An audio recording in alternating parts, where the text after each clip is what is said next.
एक बार एक रईस राजा था जिसकी 4 रानियां थीं। वो अपनी चौथी रानी को सबसे ज़्यादा प्यार करता था, उसे महंगे कपड़े से लादे रहता और बेहतरीन खाना खिलाता था। वो उसे केवल सबसे अच्छा देता था। वो अपनी तीसरी पत्नी से भी बहुत प्यार करता था और उसके आसपास के राज्यों में बखान करता था, मगर उसे डर था कि वो एक दिन उसे किसी और के लिए छोड़ देगी। वो अपनी दूसरी पत्नी से भी प्यार करता था और वो उसकी हमराज थी और वो उसके साथ हमेशा सहानुभूति, इज्जत और धैर्य से रहती थी। जब भी राजा को कोई परेशानी होती थी तो वो उसे बताता था ताकि वो राजा को उस परेशानी का हल बता सके। राजा की पहली पत्नी राजा की सबसे वफादार थी और राज और उसकी दौलत बढ़ाने में बहुत मदद करती थी, मगर वह अपनी पहली पत्नी से प्यार नहीं करता था। एक बार राजा बीमार पड़ गया और उसे समझ आ गया कि उसके पास समय बहुत कम है, इसलिए उसने अपनी चौथी पत्नी से पूछा कि मैंने सबसे ज़्यादा प्यार तुमसे किया है और तुम्हें सबसे बेहतरीन चीज़ों से नवाजा है, तुम्हारा सबसे ज़्यादा ध्यान रखा है। अब जब मैं मरने जा रहा हूँ, क्या तुम मेरे साथ देने के लिए मेरे साथ चलोगी? तब उसके चौथी पत्नी ने जवाब दिया कि बिल्कुल नहीं। उसकी बात राजा के दिल में छुरी जैसी चुभी। अब दुखी राजा ने अपनी तीसरी पत्नी से पूछा कि मैंने सारी जिंदगी तुमसे प्यार किया, अब मैं जा रहा हूँ, क्या तुम मेरे साथ चलोगी? नहीं, ऐसा तीसरी पत्नी ने जवाब दिया।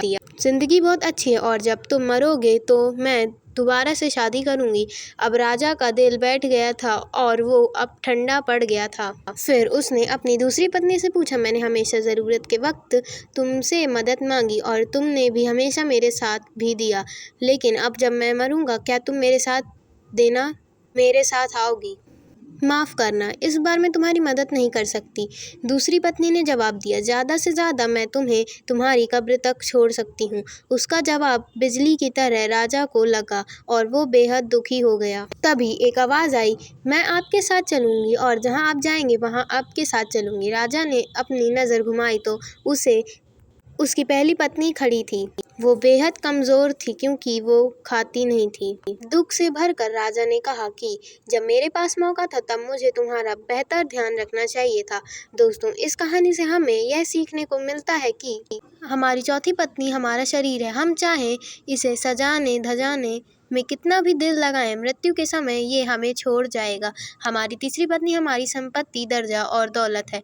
जब हम मरते हैं ये औरों को मिल जाती है। हमारी दूसरी पत्नी हमारा परिवार और समीगण है, चाहे वो कितना ही हमारा साथ क्यों ना हो।